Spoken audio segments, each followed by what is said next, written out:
اور یہ قرآن ایسا نہیں کہ اللہ کے سوا کوئی اس کو اپنی طرف سے بنا لائے. ہاں یہ اللہ کا کلام ہے.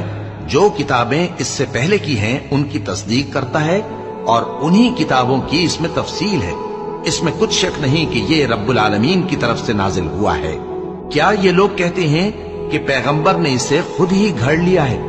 کہہ دو کہ اگر سچے ہو تو تم بھی اس طرح کی ایک صورت بنا لاؤ اور اللہ کے سوا جن کو تم بلا سکو بلا بھی لو. حقیقت یہ ہے کہ جس چیز کے علم پر یہ قابو نہیں پا سکے اس کو نادانی سے جھٹلا دیا، اور ابھی اس کی حقیقت ان پر کھلی ہی نہیں. اسی طرح جو لوگ ان سے پہلے تھے انہوں نے جھٹلایا تھا. سو دیکھ لو کہ ظالموں کا کیسا انجام ہوا. اور ان میں سے کچھ تو ایسے ہیں کہ اس پر ایمان لے آتے ہیں اور کچھ ایسے ہیں کہ ایمان نہیں لاتے.